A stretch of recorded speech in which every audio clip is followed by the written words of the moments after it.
የአርሰናል ትናንትና የወራጅነት ጨዋታን በአጠቃላይ ከወራጅነት ጨዋታዎቹ ጋር ተያይዞ ያሉ ምስሎች ምን ይመስላሉ? አርሰናል የወራጅነት ጨዋታዎችን ጨርሷል። ከ3 ቀናት በኋላ በኮሚኒቲ ሺልድ የፍጻሜ ጨዋታ ከማንቸስተር ሲቲ ጋር በሚሊኒየም ስቴዲየም የሚከናወን የካርዲፍ ስቴዲየም ነው፣ ወደ ዌልስ አቅንቶ የሚደረግ ጨዋታ ነው የሚሆነው። ከዚህ ጨዋታ ጋር ተያይዞ እንግዲህ ወደዚህ ጨዋታ ቅድመ ዝግጅቱን ጨርሷል። አሁን የአርሰናል ቅድመ ዝግጅት ምን ነበረ፣ ምን ደካማ፣ ምን ጠንካራ ጎን ነበረ የሚለውን ሙሉ ስዕል ይሰጠናል። ቅድመ ዝግጅታቸው ብቻ ማለት ነው። በዚህ ቅድመ ዝግጅት እንግዲህ አርሰናል 1 ጨዋታ አሸነፈ፣ 1 ጨዋታቸው ወጣ፣ 2 ጨዋታ ተሸነፈ፣ 2 ጨዋታ ተሸንፏል አርሰናል በዚህ ሂደት ውስጥ ማለት ነው። በአጠቃላይ 4 ጨዋታዎችን ያደረገው በቅድመ ዝግጅት 16 ተጫዋቾችን ለዓለም ዋንጫው ማስመረጡ የቅድመ ዝግጅት ጨዋታዎችን ዘግየት ብሎ እንዲጀምር አርሰናልን ያደረገበትን ሂደት እንመለከታለን።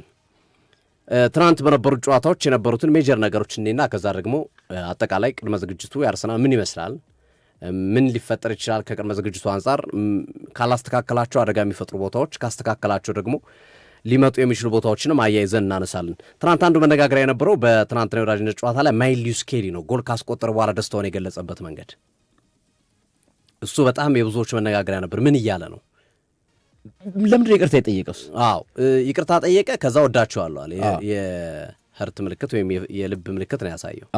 መጀመሪያ ይቅርታ ጠይቃለሁ አለ። ከዛ የልብ ምልክት አሳይቷል። እና አብዛኞቹ መረጃዎች እንደሚያሳዩት ከሆነ ይህንን ያደረገበት ምክንያት ያው ስሙ ከዝውውር ጋር መያያዙ ወደ ማንቸስተር ዩናይትድ፣ ወደ ቼልሲ ይሄዳል የሚሉት ዜናዎች ከበዙ በኋላ ያንን መሰረት በማድረግ በመጡ ሀሳቦች ተጫዋቹ ያው የመረበሽ ነገር አለ እና አንዳንዶች ኤጀንቱ ነው ይህንን ነገር እያደረገ ያለ ሆን ብሎ የኤጀንት ስራ፣ ይሄ ተጫዋቹን ተወዳጅነት ተፈላጊነት ለመጨመር የሚደረግ ስራ ነው ኤጀንቱ የሰራውና እሱ ያመጣው ነገር ነው። ኤጀንት እንዳትል ደግሞ ኤጀንቱ እናቱ ናት እኮ የማይልስ ስኬሊ።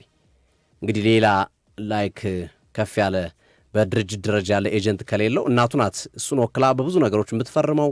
ሙሉ ውክልና አላት ሁሉ ነገር። ባለፈውም ከአርሰናል ጋር አዲስ ኮንትራት ሲያራዝም አብረው የነበረችው እናቱ ናት። እና እንደዛ አይነት ነገር አለና አይ ቲንክ እንግዲህ ለተወራብኝም ወሬ ይቅርታ የሚያስብል ነገር አላቅም። እንግዲህ ወይ ተጨባጭ ነገር ነበር ማለት ነው። ግን ዞሮ ይቅርታ ጠይቋል። የአርሰናልን ባጅ እየነካ ደስታውን ገልጿል። ከዛ ባለፈም የልብ ምልክት አሳይቷል። እንደሚቆይ ግልጽ ነው ያሳየው የደስታ አገላለጽ በአርሰናል ቤት ውስጥ የሚቆይበት እድል ሰፊ እንደሆነ ማሳያ ነው። ወይም በአርሰናል ቤት ውስጥ እንደሚቆይ ማረጋገጫ የሰጠበት የደስታ አገላለጽ ነው። ሚኬል አርቴታም ተጠይቀው ነበረ። ብዙም ስለ ደስታ አገላለጹ ይሄ ነው ብዬ ማብራሪያ መስጠት አልፈልግም፣ ግን በጣም ኢሞሽናል ተጫዋች ነው። በጣም ስሜታዊ ተጫዋች ነው። ልንጠነቀቅለት የሚገባ ተጫዋች ነው በእያንዳንዱ ነገር ላይ ታዳጊም ከመሆኑ ጋር ተያይዞ የሚል ሀሳባቸውን አሰልጣኝ ሚኬል አርቴታ ያስቀመጡበትን ሂደት እንመለከታለንና ማይልስ ስኬሊ የትናንትናው የደስታ አገላለጽ በግልጽ የሚያሳየው ነገር የተወራው ወሬ እውነት እንደሆነ፣ ነገር ግን ወይ ሀሳቡን ቀይሯል ወይ ደግሞ ከወሬ የዘለለ ነገር ስላልነበረ እሱን ለመግለጽና በአርሰናል እንደሚቆይ ማረጋገጫ ለመስጠት ነው ደስታውን የገለጸበትን መንገድ ያየ ነው የሚሉ ሀሳቦች እየተነሱ ይገኛሉ። ሌላው ብሩኖ ጊማሬዥ በትናንትናው ጨዋታ ላይ በአርሰናል ማሊያ ተሰልፎ የተጫወተበትን ሂደት ተመልክተናል። ይሄ ተጫዋች እንግዲህ ጥቂት ደቂቃዎች ነው የተጫወተው በአርሰናል ቤት ውስጥ። ያየናቸው ነገሮች ግን አሉ። በተለይ ኳስ በማስጣል ረገድ የነበረው ሚና በጣም ለአርሰናል ጠቃሚ እንደሆነና ከዙሜንዲ የተሻለ ስራ በዚህ የማስጣል ሂደት ውስጥ የሚሰራ ተጫዋች እንደሆነ ያሳየበት ሂደት አለ። ከዛ ባለፈ ግን በተለይ ለኦዲጋርድ አንስተነዋል። የብሩኖ ጊማሬዥ መምጣት እንጀራ የሚከፍትላቸው እንጀራቸውን ከፍ የሚያደርገው አቋማቸውን የሚጨምር ተጫዋች አሉ ብለን በተጫዋች ዝውውር ማግስት የሰጠናቸው ሀሳቦች ነበሩና አንዱ ተጠቃሚ ከሚሆኑ ተጫዋቾች መካከል ኦዲጋርድ ግልጽ ነው እንደሚሆንና ኦዲጋርድ በጣም ኮምፎርቴብል ነበር ትናንት። በእርግጥ ተጫዋቹም ፊትነሱ በደንብ ተመልሶ ተመልክተነዋል። በዓለም ዋንጫውም ራሱን ወደ ማግኘቱ ተቃርቦ አይተነው ነበረ። ትናንትም በአርሰናል በገባባቸው ደቂቃዎችና ከብሩኖ ጊማሬዥ ጋር በነበረው ጥምረት በጣም ጥሩ ነገር ተመልክተንበታል። እንዳልነውም የብሩኖ ጊማሬዥ መምጣት ኦዲጋርድን ወደ ሌላ ሌብል ከፍ ሊያደርገው እንደሚችል ፍንጭ የተመለከትንበት ሆኗል። ከዛ ውጭ ግን እኔ አንድ የተመለከትኩ ነገር ከብሩኖ ጊማሬዥ ጋር በተያያዘ ኢርሊ ቦሎችን መጣል ይችላል። ለካቨርስ 2-3 ይጥሮለታል። ይሄ ደግሞ ለየኮሬሽ በጣም የሚመቸው ያጫወት መንገድ ነው። ኳሶች ከመሃል ሜዳ ተከላካዮች በሃይላይን ሲመጡ ከተከላካይ ጀርባ የሚጣሉ ኳሶች በጣም ይመቹታል። ለቪክቶር ዮኬሬሽ ፈጣን ስለሆነ ጉልበተኛ ስለሆነ ኳስ መሸፈን ስለሚችል ይመቹታል እንዲህ አይነት ኳሶች እና ለቪክቶር ዮኬሬሽም የዚህ ተጫዋች እንቅስቃሴዎች በር እንደሚከፍቱና በተጨማሪም ቅድም እንዳልኩት የኦዲጋርድ ጥሩ መሆኑም ደግሞ ዮኬሬሽን አንድ ስቴፕ ምናልባት ሊያሻሽሉና ዮኬሬሽና ኦዲጋርድ በብሩኖ ጊማሬዥ መምጣት ሊጠቀሙ የሚችሉ ተጫዋች እንደሆነ ፍንጭ ተመልክተንበታል። የትናንትናው ጨዋታ ላይ ብሩኖ ጊማሬዥ ጋር በተያዘ እና እሱም አመስግነዋል። በጣም ደማቅ አቀባበል ነው የጠበቀኝ፣ እጅግ ደስ የሚል ነበረ። እሁድ እስከምንገናኝ ጓጉቻለሁ በኮሚኒቲ ሺልድ የዋንጫ ጨዋታ የሚል አስተያየቱን ጭምር የሰጠበትን ሂደት ብሩኖ ጊማሬዥ እንመለከታለን። ከዛ ውጪ ትልቁ የዚህ የወዳጅነት ጨዋታ ነጥብ ብዬ የማስበው ፋብሪጋስ ያነሳው ነው። ፋብሪጋስ የቀድሞ ቤቱን መጥቶ ነው የገጠመው። ይሄ ጨዋታ 1-1 ነው ያለቀው አለ ፋብሪጋስ ሲናገር። ለእኛ ለአርሰናሎች እንደ ማንኛውም የወዳጅነት ጨዋታ ብለው ሊያስቡት ይችላሉ። ለእኛ ግን ታሪክም ጭምር ነው ከአርሰናል ጋር መጫወታችን። እንዲህ አይነት እድሮችን አናገኝም። ከሻምፒዮን ክለብ ጋር ራሱ መጫወታቸው ከሻምፒዮን ክለብ ጋር ነው የተጫወቱት። በአውሮፓ ሻምፒዮንስ ሊግ ካልገባ በስተቀረ እንዲህ አይነት ትልልቅ ክለቦችን የማግኘት እድል አይኖርም። እንደ ማድሪድ እንደ ፓሪስ ሰን ጀርመን አይነት ክለቦችን ብዙዎች ሲያገኙ የሚደሰቱት ለዛ ነው። ምክንያቱም እድሉን አታገኙ እና አርሰናልም አሁን ካለበት ሌብል አንጻር በቀላሉ የምታገኘው ክለብ አይደለም እና እርሳቸው የሚያሉት ፋብሪጋስ ታሪክ ጭምር ነው እኛ ከአርሰናል ጋር መጫወታችን ተራ የወዳጅነት ጨዋታ አይደለም የሚል ሀሳባቸውን ካነሱ በኋላ ስለ ታዳጊዎች ሀሳባቸውን የሰጡበትም ሂደት አለ። ምንድን ነው ያሉት? በጣም እየተመለከትኳቸው ያሉት ታዳጊዎች አሉ ፋብሪጋስ በጣም በጣም የሚገርሙ ናቸው እና አርሰናል በቂ ዕድል የማይሰጣቸው ከሆነ ወይም የማያጫወታቸው ከሆነ የተወሰኑትን ለእኛ ቢሰጠን በጣም ደስ ይለኛል ብሏል። በተለይ ስለ ማክስ ዶማን ሲጠየቁ ነው ሀሳብ የሰጡት እና በጣም በጣም በጣም አስደናቂ ታዳጊዎችን ተመልክቻለሁ ነው ያሉት። ጁሌኒ የተባለው የቀይ መስመር አርሰናል ተከላካይ ቦታ ላይ ሲጫወት የነበረው ተጫዋችም በጣም ተስፋ የሚሰጥ ተጫዋች እንደሆነ ትናንት ተመልክተነዋል። ቀይ መስመሩ ላይ በተለይ አርሰናል ስስ ነው። ቤን ዋይት ለጉዳት የሚጋለጥ ተጫዋች፣ ጁሪያን ቲምበር እስካሁን አልተመለሰም፣ ሳምንታት ይፈልጋል ለመመለስ። ስለዚህ እንዲህ አይነት ታዳጊ ተጫዋቾች ምናልባት እድሉን ካገኙ ቦታውን የመሸፈን እድል ሊኖራቸው እንደሚችል ይጠቀሳልና ከዚህ ጋር ተያይዞም ያነሱን ነገር አለና ፋብሪጋስ እንደው ያሳሳሉ ነው ያሉ ተጫዋቾች እነዚህ ታዳጊ ተጫዋቾች ሲጫወቱ አለማየት ያሳሳል፣ ብንመለከታቸው ደስ ይለኛልና ለእኔም የተወሰኑትን ከሰጣችሁኝ አጫውታቸዋለሁ የሚል ነገር አስቀምጧልና የአርሰናል የታዳጊዎች ወይም የአርሰናል ሄሊንድ የሚባለው አካዳሚ አሁን የወርቅ ማዕድን ማውጫ እንኳን የማያገኛቸውን ወይም ማዕድን አውጥተህ የማታገኘውን ገንዘብ የሚያስገኙ ተጫዋቾችን እየተመለከትን ያለ ነው። ግርሜ ማክስ ዶማንን ተመልከት፣ ስንት ያወጣል? ማይልስ ኬሊን ስንት ያወጣል? ኢታን ንዋኔሪ ስንት ያወጣል? ትናንት ማሪ ሰለሞን ስንት ያወጣል? ያሳየና አቋም አሁን እንኳን ያሉት በአርሰናል ቡድን ውስጥ እየተጫወቱ ያሉት ተጫዋቾች ማለት ናቸው። ተውት እነ ሳካ ምናምን እሺ በሃይላንድ ቢወጡም ግን በቃ እንተዋቸው እነሱ። ባለፉት 1-2 ዓመታት የተመለከትናቸውን ተጫዋቾች ብቻ እንመልከታቸው። ምን ያህል የአርሰናል የሄልንድ አካዳሚ የአርሰናል አካዳሚ ተጫዋቾችን በማውጣት ረገድ ፋብሪጋስም ይሄን አድንቀዋል። በጣም ነው ያደነቁት። በጣም በጣም የሚገርም ነው ያሉት። እንደዚህ በቃ ብዙ ጊዜ በእንዲህ አይነት ነገር የሚታወቁ ላማሲያ ነው። ላማሲያ በአመት በሁለት ዓመት ብዙ ተጫዋች ያፈራላል፣ 4-5 ተጫዋችም ያመጣላል። ብዙ አርሰናል በእንደዚህ አይነት ነገር የሚታወቅ ቡድን አልነበረም። ኦፍኮርስ አለው በቪንገር ዘመን ብዙ ታዳጊዎችን ወጣት ተጫዋቾችን በማሳደግም በማዘዋወርም ከሌሎች ክለቦች ታዳጊ ነው በማምጣት የሚሰሩባቸው ሂደቶች ነበሩ። ግን በዚህኛው ልክ ግን በጣም የወጣ አይመስለኝም። አሁን ብናያቸው እኮ አብዛኞቹ ማርቲኔሊን ተመልከት፣ ያው የአካዳሚ ውጤት ተብሎ ነው የሚመዘገበው ገና በታዳጊነቱ ስለመጣ ወደ አርሰናል። ቡካዮ ሳካን ተመልከት፣ የጠቀስኳቸውን ተጫዋች ከዛ እየመጡ ያሉት እነ አፊ ኢብራሂም እነ ጁሊኒ ገና እየመጡ ያሉት ተጫዋች ደግሞ እነ ኦግኒኪ በተለይ ኤፊ ኢብራሂም እና ጁሊያኒ በጣም በጣም በጣም በጣም ጥራት ያላቸው ተጫዋች ናቸው። ኦኔልስ በባለፈው የነበረው እኔ ኬት እንዳመረቷቸው በጣም ነው የገረመኝ። በጣም ትናንት ግን በጣም ገን የወጣው ማሪ ሳለሞን ነው። የትናንትናው የማሪ ሳለሞን አቋም ግርምዬ እኔ አርሰናል ተከላካይ መስመር ተጫዋች ባይገዛ እንድትል የሚያደርግ ነው በእኔ እምነት። ምክንያቱም ያሳየው አቋም የትኛውም ተጫዋች ቢመጣ ሊያሳየው የሚችለው አቋም የሚተናነስ አይደለም። ኢዝሪ ኮንሳን ብታመጣ፣ ክርስቲያን ሮሜሮን ብታመጣ ወደ አትሌቲኮ ማድሪድ በርግጥ ክርስቲያን ሮሜሮ ማርክ ቡቢልንም አርሰናል ለማምጣት እየሞከረ ነው ከአትሌቲኮ ማድሪድ። አትሌቲኮ ማድሪድ እምቢ ብለዋቸዋል ተጫዋቹን። በርግጥ ግን እንዲህ አይነት ተጫዋቾችን ለማምጣት እየሰሩ ነው ያሉት። የ50-60 ሚሊዮን ፓውንድ ተጫዋች ለማምጣት ኮንሳውን አርሰናል 40 አቅርቧል። አስቶን ቪላ 60 ይላል። የ20 ሚሊዮን ዩሮ ጋፕ አለ በመሃላቸው። እሱን ለማስታረቅ ጥረት እያደረጉ ነው ያሉት። ግን ለእኔ እንደው ደፈር ብለው ሚካኤል አርቴታ ፋብሪጋስ እንዳሉት ፋብሪጋስ በደንብ ነው አርቴታ መልእክት ያስተላለፉላቸው ግርሜ ደፈር ብለው ማሪስ ሳልሞንን ቢጠቀሙ ከጋብሪኤል ማጋሌሽ ጋር ቢያጣምሩት ተጫዋቹ ጥያቄ በሌለው መንገድ ሳሊባ ከጉዳት አገግሞ እስኪመጣ ድረስ ቦታውን መሸፈን እንደሚችል አሳይቶናል። ግን ምንድነው የታዳጊ ተጫዋች ችግር ግርሜ ኮንሲስተንሲ ላይ ይጎላቸዋል። አሁን ማክሲዶማን አይቶ ከሆነ የሆነ ጨዋታ ላይ በጣም ታምረኛ ነገር ያሳያል፣ የሆነ ጨዋታ ላይ ቀዝቀዝ ይልባል። ምክንያቱም ስታሚናው ምኑ ገና አልመጣም።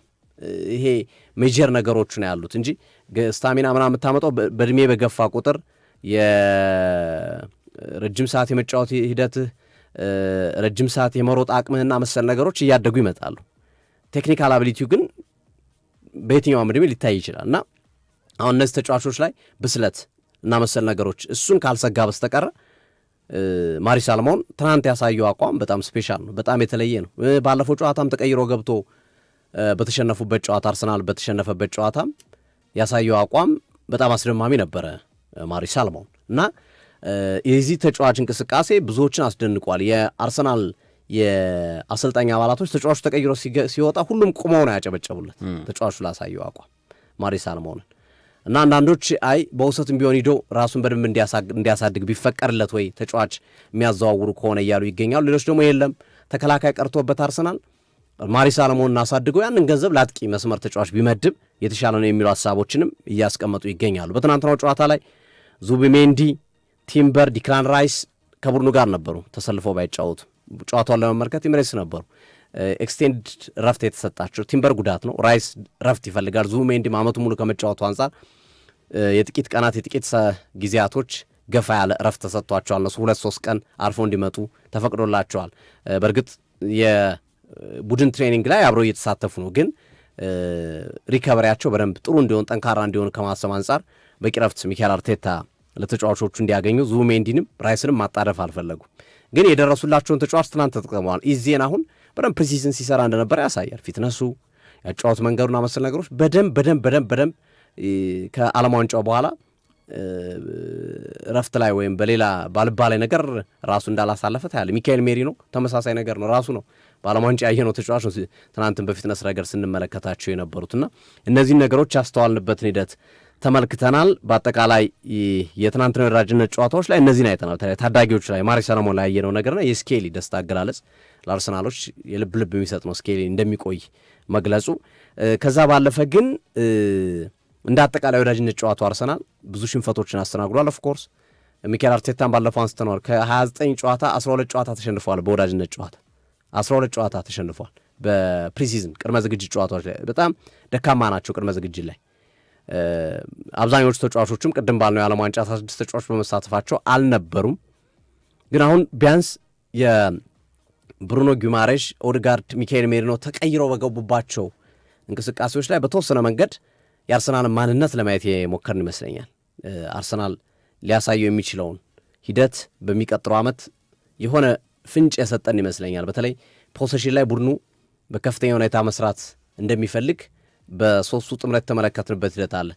ሜሪኖን አውጣውና ማይልዩስ ስኬሊ ወይም ዲክላን ራይስን አስገባቸውና ከኦድጋርድና ከብሩኖ ጊማሬሽ ጋር አጣምራቸው አርሰናል ምን አይነት ፖሰስ ኳስን እንዴት ፖሰስ ሊያደርግ እንደሚችል ለተቃራኒ ቡድን ፋታ የማይሰጥ ፖሴሽን ወይም ፋታ የማይሰጥ የመሃል ሜዳ የበላይነት ሊይዝ እንደሚችል በተወሰነ መንገድ የትናንትናው ጨዋታ የመጨረሻዎቹ ደቂቃዎች ላይ ያየናቸው ነገሮች የተመለከትን ይመስለኛል። ግን አሁንም አርሰናል መሻሻል አለበት። በተለይ ሌፍት ዊንገር የግራ መስመር አጥቂ ግዴታ ነው። አርሰናል ወደ ግራ ወደ ቀኝ የሚልበት ነገር ያለ አይመስል ተከላካዩ ቢቀር ይሻላል። ቅድም እንዳልኩት ማሪስ ሳልሞንን ሳሊባ እስኪመጣ ድረስ እያጫወትክ ደህና ገንዘብ አውጥተህ ጥልቅ የመስመር አጥቂ ብታመጣ ከተቻለም ደግሞ ቪክቶር ኮሬሽ ላይ 9 ቁጥር ላይ የሚጫወት ተጫዋች እንደ ኦሊ ዋትኪንስ አይነት ተጫዋች ካገኘ ይበልጥ ቡድን ያጠናክራል የሚል እምነት አለኝ። ከሃቨርዝ ትናንት 9 ቁጥር ላይ የሚያየ ነው ነበረ። ብዙም አሁንም የካቨርዝ ነገር ያው አርቴታ ስለሆነ ነው እንጂ አርሰናልን በሃይ ሌቭል ደረጃ ይመጥናሉ ካቨርዝ ጥያቄ የሚያስነሳ ጉዳይ ይመስለኛል። ግርምዬ አንተ የምጨምራቸው ነገሮች ካሉ እንጨምርና ዝውውር ላይ ያሉትን እኔ ፕሪሲዝን ላይ እኔ አንድን ክለብ ልለካው አልችልም። ማለት ስላሸነፈ በጣም ምርጥ ክለብ ነው፣ ስለተሸነፈ የወረደ ክለብ ነው ብዬ ድምዳሜ ለመድረስ እቸገራለሁ። ምክንያቱም ፕሪሲዝን እያየነው ነው። 7 ተጫዋች ባንዴ ይቀየራል። በነበሩበት ክለብ ያን ያህል አስተዋጽኦ ያልነበራቸው እንደነ ፋቢዮ ቬራ አይነት ተጫዋቾች እንዲጫወቱ ድል የተሰጠበት ነው። የኮሬሽ ተቀይሮ ገብቶ ተቀይሮ የሚወጣበት አይነት ፕሪሲዝን ነው። የአካዳሚ ተጫዋቾች መታየታቸው ጥሩ ሆኖ እያለ እነዚህ የአካዳሚ ተጫዋቾች በዋናው በነጥብ ጨዋታ እንደማይሰለፉ ይታወቃል። እነ ጁሌና የመሰለፍ ዕድላቸው ጠባብ ነው። እነ ኢብራሂም አብዛኛውን ጨዋታ ሲጫወቱ የነበሩት እነሱ ናቸው። ከዛ ባለፈ ትላልቅ የሚባሉ ተጫዋቾችን አላጫወተም። አርሰናል ላይ ስንመጣ ማለት ነው። ለምሳሌ ዴክላን ራይስ አልገባም፣ ቡካዮ ሳካ አልገባም፣ አንድም ቀን አላየ ነው። እነ ማዶኬ ራሱ በቅርብ ነው የመጡት። ብሩኖ ጊማሬሽ ትናንት ነው የገባው። ግርምዬ አይጎዳም ተጫዋቾቹ ፕሪሲዝን በአግባቡ ሳያደርጉ መምጣታቸው። እንዳልከው አርሰናል ትልልቅ ተጫዋቾችን አልተጠቀምም። እሱ የሚሰጠን ነገር አለ። እነሱ ተጫዋቾች ሲመጡ ቡድን ያሻሽሉታል ኦብቪየስሊ። ግን ፕሪሲዝን በአግባቡ ተጫዋቾች ፕሪሲዝናቸውን በአግባቡ ከውነው አለመምጣታቸው አርሰናልን ቀጣይ ዓመት ሊጎዳ አይችልም። እኔ ምንድነው የዘንድሮው የዓለም ዋንጫ ብዙ ተጫዋቾች ነው አርሰናል የሄዱበት። ኦልሬዲ እነዚህ ቡድኑን ለመቀላቀል ጊዜ ወስዶባቸዋል፣ ረዥም ጊዜ። አርሰናልን ብቻ አይደለም የሌሎቹም ክለቦች ዓለም ዋንጫ የተመረጡ ተጫዋቾች ወደ ክለባቸው ወደ ቡድናቸው ለመምጣት ጊዜ ወስዶባቸዋል። የአርሰናል ተጫዋቾች ደግሞ ለምሳሌ 4ቱ እንግሊዛውያን ናቸው። እንግሊዝ እስከ መጨረሻው ዓለም ዋንጫው ማብቂያ ድረስ ነው የቆየችው። ቀድሞ በምድብ ጨዋታ የተሰናበቱ ሀገራቶች ደግሞ አሉ። እንደገና ምንም ጨዋታ ያላደረጉ ደግሞ አሉ። እነሱን ከነዚህ ጋር ልናነጻጽር አንችልም። አርሰናል የስፔን ተጫዋቾች 3 ተጫዋቾች። ስለዚህ በዓለም ዋንጫ መቆየታቸው ተጫዋቾቹ ፕሪሲዝኑን ያካክስላቸዋል ብሎ ማሰብ ይቻላል ማለት ነው። በእኔ እይታ እንደዛ ያካክሳል ምናምን ለማለት ሳይሆን አሁን እዚህ ጋር ዓለም ዋንጫው ላይ ገብቷል። ያልተጫወቱ ተጫዋቾችም ስላሉ ማለት ነው። ግን ያልተጫወቱማ ፕሪሲዝኑን እናገኙ በቃ ሬዲ ያደረጉ ራሳቸው። ያልተጫወቱ ተጫዋቾች ያ ማለት በዓለም ዋንጫው ላይ ያልተጫወቱ ተጫዋቾች ለምሳሌ ዴቪድ ራያን እንውሰዱ፣ ቀጥሎ ሚካኤል ሜሪኖን እንውሰዱ፣ ዙቢሜንዲ እንውሰዱ። በዓለም ዋንጫው ላይ ያልተጫወቱ በጨዋታ ማለት ነው። ግን እነዚህ ተጫዋቾች እኮ ከስፔን ብሔራዊ ቡድን ጋር እኮ አብረው ልምምድ እየሰሩ እኮ ነው። ትሬኒንጉን እኮ አላቆሙም እኮ ትሬኒንግ ላይ አላቆሙም። ለምሳሌ ብሪያን እምቡሞን እንውሰደው። ካሜሮን ዓለም ዋንጫ የነበራት ተሳትፎ ላይ የለም አይደል? ብሪያን እምቡሞ ልምምድም አልሰራም፣ ምክንያቱም ቡድኑ ዓለም ዋንጫ ላይ ስለሌለ ማለት ነው። ብሪያን እምቡሞ መቼ ነው ቡድኑ የሚቀላቀለው? ጥሪ ሲደረግለት ወደ ክለብ ወደ ማንቸስተር ዩናይትድ ሲመጣ ነው። እነዚህ ልጆች ግን ትሬኒንግ ላይ ነበሩ። ባይሰለፉም በጨዋታ ላይ ባይሰለፉም ትሬኒንግ እየሰሩ ነው የቆዩት። ከእንቅስቃሴ ጋር ምንም ፋታ አላገኙም። ያልተጫወቱት ጨዋታ ላይ የነበረውን እንቅስቃሴ እንጂ የስፔን ብሔራዊ ቡድን ትሬኒንግ ሲሰራ ራያም አብሮ ይሰራል። ትሬኒንጉን አግኝተውታል። እንደ ፕሪሲዝን እኮ ማለት ራስን ማዘጋጀት ማለት ነው። ምንም እኮ የተለየ ነገር እኮ የለውም። ይሄ ከነ ኮሞ ጋር ከነ ሪያል ቤስ ጋር ምናምን የሚደረገው እኮ አርሰናል ለሁለት ተከፍሎ ከሚጫወተው ጨዋታ ለይቻል አይሆንም። እኔ የአርሰናል ተጫዋቾች አረንጓዴና ቀይ ቢብስ ለብሰው በሁለት ተከፍለው ከሚጫወቱ ጨዋታ ጋር የፕሪሲዝንን ጨዋታ ከዛ ደረጃ ሌብል ለይቻል አላየው። ምክንያቱም 11 ተጫዋች እየተቀየረ 14 ተጫዋች እየተቀየረ እንደገና ደግሞ አንድ ተጫዋች 10 ደቂቃ ተጫውቶ እየወጣ ያ የሚታይበት ስለሆነ በነጥብ ጨዋታ የማትጠቀምባቸውን ተጫዋቾች እየተጠቀምክ የፕሪሲዝን ጨዋታዎች መለኪያ ነው ለማለት እቸገራለሁ፣ በእኔ እይታ ማለት ነው። እኔ አርሰናል ላይ ያየሁት ነገር ግን ያ ማለት ግን ቡድኑ ክፍተት የለበትም እያልኩኝ አይደለም። አርቴታም ራሱም አምኗል። የምናስፈርማቸው ተጫዋቾች ይኖራሉ ብሏል። አንደኛው ተጫዋች ለምሳሌ አሁን ትናንት ማሪ ሰለሞን የገጠመው ኮሞን ነው የገጠመው። በኮሞ ላይ ያሳየውን እንቅስቃሴ በማንቸስተር ሲቲ ላይ መድገም ይችላል። እሱ መመለስ አለበት። ከፊት ለፊቱ የሚያገኘው ሃላንድን ነው የሚያገኘው። ማሪ ሰለሞን ከኮሞ ጋር ያደረገውን እንቅስቃሴ ማሪ ሰለሞን ከሊቨርፑል ስትራይከሮች ጋር ብታገናኘው ከነ ኢኪቲኬ ጋር ብታገናኘው መዛለቅ ይችላል። አይዳውት ከነ ቤንጃሚን ሼሽኮ ጋር አገናኘው እስኪ አይዳውት እጠራጠራለሁ። ስለዚህ የምትገጥመው ቡድን በዛ ደረጃ ነውና ኮሞና ማንቸስተር ሲቲን እስኪ ያገናኛቸው። ኮሞና ፓሪስ ሰን ጀርመን አገናኘው በሻምፒዮንስ ሊግ አርሰናል ፍጻሜ የተገናኘበት ጨዋታ። ለዛ ነው ቅድም ማንቸስተር ዩናይትድ ከሊድስ ጋር መዘናጋት አያስፈልግም ፕሪሲዝን ላይ ብዬ ሐሳቤን የሰነዘርኩት ለዛ ነው። የሚመጣው ኢምፓክት ትንሽ አስቸጋሪ ነው። ፕሪሲዝን መለኪያ ስላልሆነ ነው። እነዛ የሚፈለጉት ነጥብ ጨዋታ ላይ የሚገቡት ተጫዋቾች ይገባሉ ብዬ ስለማላምን ነው። ስለዚህ አርሰናል የጀመረው ነገር አለ። ኢዝሪ ኮንሳን ማስፈረም ይፈልጋል። 40 ሚሊዮን ፓውንድ ይፈልጋል አስቶን ቪላ ኢዝሪ ኮንሳ። አርሰናል ያቀረበው ዋጋ ከ40 ሚሊዮን ፓውንድ ያነሰ ነው። በኋላ ላይ በመረጃችን ላይ በዝርዝር ዋና ዋና መረጃዎችን ስንጠቁም እናነሳዋለን። ስለዚህ ኢዝሪ ኮንሳ ከመጣ ትክክለኛ ተጫዋች ነው ብዬ አስባለሁ ከማሪ ሳለሞን ይልቅ። ኦፍኮርስ ማሪ ሳለሞን ትናንት አሪፍ ነበር። የስኬሊና የዙብሜንዲ ጉዳይ ደግሞ አለየለትም። ለምሳሌ ሌዊስ ስኬሊ ትናንት ይቅርታ የሚበል አይበልም ብቻ የይቅርታ ምልክት አሳይቷል። እንደገና የልብ ቅርጽ ምልክት አሳይቷል። ከዛ ማሊያውን አሳየ። ሌዊስ ስኬሊ ከቼልሲና ማንቸስተር ዩናይትድ ጋር ተገናኝቷል። ስሙ አርቴታ ተጠይቋል። ስካይ ስፖርት ሲጠይቀው አርቴታ የገለጸው ነገር ስለዚህ ጉዳይ መናገር አልፈልግም ነው ያለው። ለምን እንደዛል? አንድ ሁለተኛ ስኬሊን ደግሞ በአንድ ጎኑ አስቀምጠ ነው በሌላ ጎኑ ዙሜንዲን ስናይ ደግሞ 77 ሚሊዮን ፓውንድ አርሰናል አስቀምጧል። ቼልሲ ፈላጊ ሆኖ መጥቷል። ስለዚህ አሁን ወይ ከስኬሊ ወይ ከዙሜንዲ አንዱ እንደሚወጣ ይታወቃል። ለማሪ ሳላሞን ቦታ ደግሞ ኢዝሪ ኮንሳ ግድ ነው። የሳሊባ ቦታ ተተካብዬ አላምንም፣ ገና ነው። ሶፊ እንዳልከው የዓለማችን ቤስት ስትራይከር ጥቂቶች ገበያ ላይ አሉ እና አልቫሬዝ ገበያ ላይ አሉ፣ ገንዘብ ጨምሮ መምጣት የሚችሉ። አርቴታም ያለ ይህንን ነው። እዚህ ቦታ ላይ አርሰናል ቢጨምር የበለጠ ስኬታማ ይሆናል። በጣም ፊው ሳይኒንግ አሉ። በጣም ቡድናችን ሊቀይሩ የሚችሉ ጥቂት ተጫዋቾች ገበያው ላይ አሉ። የማርቲኔሊም ጉዳይ ወደ ጋላታ ሰራይ በጣም ሰፍቶ መጥቷል። ማይቀር ይመስላል። ጋላታ ሰራይ እንደገና ጥያቄ አቅርበዋል በይፋ። አሁንም ማርቲኔሊ ነው። አሁን ክለቦቹ ኦልሞስት ወደ መስማማት ናቸው። ማርቲኔሊ ግን የቱርክ አልሄድም ከፈለጋችሁ ከ5 ሊጎች መካከል ወደ አንደኛው ላኩኝ የሚል ነውና ሮማም አለበት። የማርቲኔሊ ጉዳይ አለየለትም። የስኬልና ዙብሜንዲ አንዳቸው የማይቀር ይመስላል ከመረጃዎች አንጻር ስንመለከተው። በማሪ ሳለሞን ቦታ ደግሞ ኢዝሪ ኮንሳን ለማምጣት አርሰናል የሚያደርገው ጥረት ከተሳካለት ያኔ አርሰናል የበለጠ ሙሉ ቡድን ይሆናል ብዬ አስባለሁ። አርሰናልን፣ ማንቸስተር ዩናይትድን፣ ሁሉንም ቼልሲንም እኔ በፕሪሲዝን አለካቸውም። ሶፊ እሺ፣ ወደ ዝውውር ጉዳዮች እናመራለን። ካለን ሰዓት አንጻር ከአርሰናል